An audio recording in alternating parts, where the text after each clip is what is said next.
What a perfect day to get housed.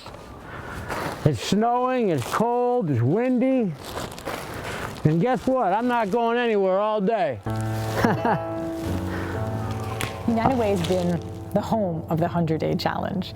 There have been people here literally day in and day out. Sometimes I thought we should give people desks making this happen. It's now recognized as a space for that. There's a feeling of this work belongs here, that it started here, and we're deeply proud of that.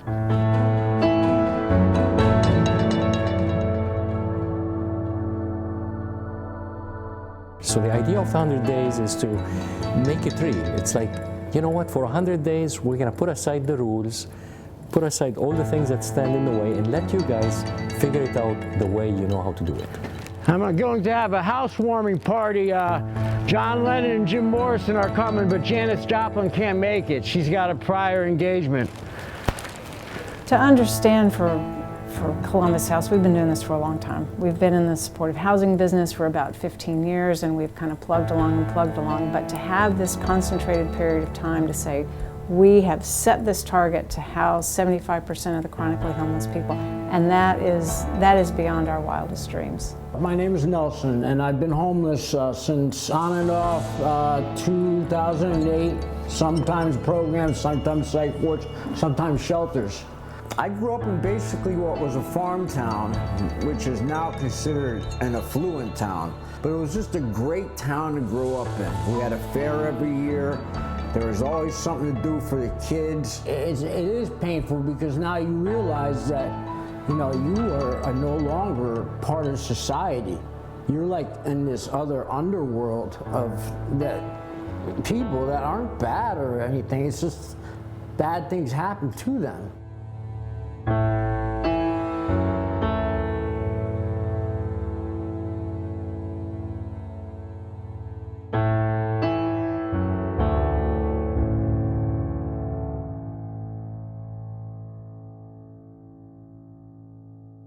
In April, armed with markers and huge pads of paper, a group of homeless service providers hunkered down for 2 days in a conference room in Hamden. Their mission was to plot a path toward uncharted territory, towards an audacious goal: find permanent homes for New Haven's chronically homeless in just 100 days. Hey, this is our map. Okay, let's head out. Let's do it. Cool. Team 6, let's go. More than 200 volunteers got up at 4 in the morning to find people living on the streets and in shelters and ask them questions about how they survive, about their health issues, and their experiences living without a home. By the end of July, almost all of the 107 people, 75% of New Haven's chronically homeless, had been matched to new places to live. By the following March, 162 people had been housed. The 100-day plan worked. And what we learned was simple. The key to changing a life like Nelson's, begins with giving him keys. You're beautiful. No, I'm going to clean it. Congratulations. Yeah, thank you so much. This is great. You know, we met. I'm Allison. Hi, Allison. Hi, I'm from Columbus House. Oh, okay. Yeah. It's so great to have you home. Yeah, well, it's the first time that I could say I have a home in a long time. Can we? Yeah, let's get out of the I'm just cold. so excited. I just want to see your apartment. Yeah. Nelson is different, you know. Nelson, when he first started with us, he was very antsy. He's always been antsy. And Nelson would come in my office every single day once we started the surveys and once we started housing people. I had a plan. In 2000, 2 years ago, I had a plan, man, okay? And here was my plan. I found out that you can get a YMC membership if you can prove homelessness. I got into a routine where I'd work out, so it gave me no time to get in trouble. And before I knew it, you know, weeks started to turn into months of being clean. And then months turned into a year being clean. And then that turned into 18 months of being clean. And the Y gave me the ability to feel a little better about myself, occupy my time, and have a positive or more positive attitude about my future. Before, in the past, it would take 2 to 3 years to house someone. With United Way and partners, we reduced that time from 30 days, anywhere from 30 days to 6 months. So when his name did come up finally, he was so excited, he actually cried. And you know, it happened, we made it happen. It is a universal challenge that people face that brings them to homelessness sometimes. And we have to understand that it's our neighbors, it's our family members, it's our community. And Nelson's story is just part of the fabric of what happens. And now we need to change the response to what happens to Nelson and other people with the same problems. Every homeless person has a story. The reason why a lot of things happen to me, okay, is because I was abused, sexually and physically, by a relative.